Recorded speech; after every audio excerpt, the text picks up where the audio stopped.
November 10, 2025 RP. It's 12:06 a.m. Yes, I got that right. The date and the time. Alam ko talaga November 10 na of 2025 RP. And yung time check ko lang dito sa phone, nag-swipe down ako while the camera is on. And yeah, I think the camera was on already that time.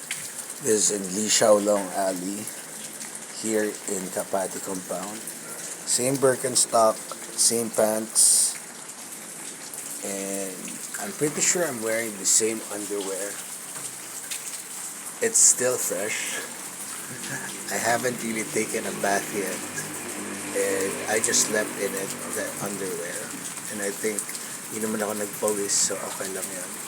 Oversharing na akong oversharing, ganun talaga. Over paninira din yung mga detractors and critics natin at haters natin. Tapos, same shirt, yeah. And I think this is the same bag that I was bringing at McDonald's. Yeah, at McDonald's intersection. Ito rin yun. Kumain ako ng longganisa meal with egg, including yung baon ko that I bought from 7-Eleven OG of Tito Felix Parang. Nag-take out na ako rice, mas mura kasi yung rice sa 7-Eleven. Tapos sa McDonald's ko na kinain yung dalawang rice from 7-Eleven. With the longganisa, McDonald's ketchup, and McDonald's egg. So yun guys, palabas na ako. I'm planning to go to Jollibee right now. And kasi kahapon sa McDonald's intersection ako. So inisip ko Jollibee para hindi masyadong obvious na hindi pa ako naliligo and hindi pa ako nakakapaglaba.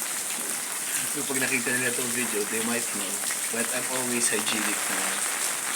Kahit hindi pa ako nakakaligo ay nagtutoothbrush. Ngayon pagkagising, I see to it na when I'm on graveyard shift, puro ligo ako pag malakas ang tubig. Lalo na mainitin ako, so shower ako ng shower. Kasi mabilis uminit yung katawan. I made this video before I go out of Kapati Compound because I saw Poknat already. Hindi siya happy, medyo malungkot siya. Nandito siya ngayon sa Li Xiaolong Alley. Hindi siya ganun ka enthusiastic sa mga cat food. Siguro hinahanap niya yung mga chicken bones, mga chicken leftovers na minsan hindi na nabibigay ko dahil wala masyadong budget kasi lutuin sila. Hindi lang yung mga matinik talaga na buto. Yung malalaki lang na pwede nilang natin lahat. Poknat at si RC gusto yung mga mag-inasan chicken leftovers with bones. Yeah. Actually, mostly bones yun, pero may mga kontulang na hindi siya ganun ka-enthusiastic sa cat food. Pero siguro sa chicken bones or chicken leftovers, okay si Poknat at si RC.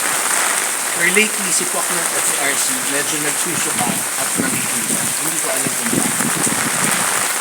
I'm not sure if it's the weather, minsan mainit, minsan malamig, pero yung time na naalagaan ko sila at nakukulong ko sila, hindi sila ganyan. Talagang nawala lang yung mga kulungan. Kaya hindi ko sila masyadong maalagaan. Pero anyway, hindi ko alam kung may namamalo dito. Kasi may mga sugat din. Si Poknat, nakita-kita ko dahil tricolor siya, may white na part. Si RC naman, dark color, so hindi ko alam kung may nagpapalo, hindi ko makita. Pero so far, kung hinahanap natin, si Poknat nandito na sa Li Xiaolong. Si RC kasi wala ay hindi naman natin hinahanap kasi hindi nawawala. Ewan ko lang ngayon kung umalis. Pero anyway guys,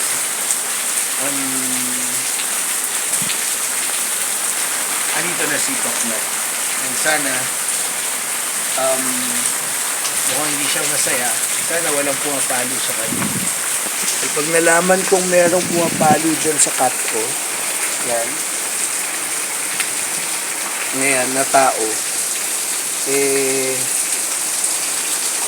hindi talaga ako matutuwa. Ayan siya, oh. Yung cat food na hulog na from here, hinangin. May whiskas pa nga siya. Yung binili ko nun. Ay, hindi siya masyadong masaya. Tapos may mga sugat siya. Kahit isang beses, hindi ko pinalo yung cat na yan. Love na love ko yung cat na yan. Nalaman ko talagang may pumapali sa cat ko. Paknan! Tapon yung cat food dyan eh. Nandito kanina sa paper bag. Nalaman ko talagang may pumapali dyan. Ano siya, parang nangipila na ewan. Last time, nagsusuka siya. Hindi ko alam kung may kinain na leaf. Si RC rin, nagsusuka kahit walang leaf na lumabas. So, para silang nangipila at nagsusuka. At parang si Poknat ng mga,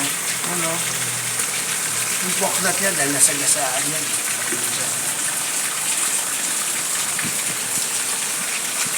Bago ko siya makuha, nasagasaan siya. Bago siya bigay ni Jonathan, the fruit stand, nasagasaan niya.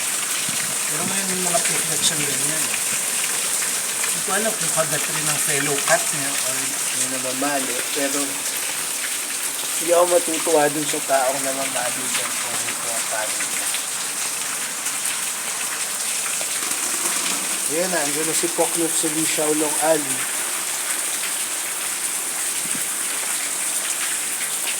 Happy naman ako, nakita ko siya. Nahanap ko talaga yun. Eh parang mahina siya.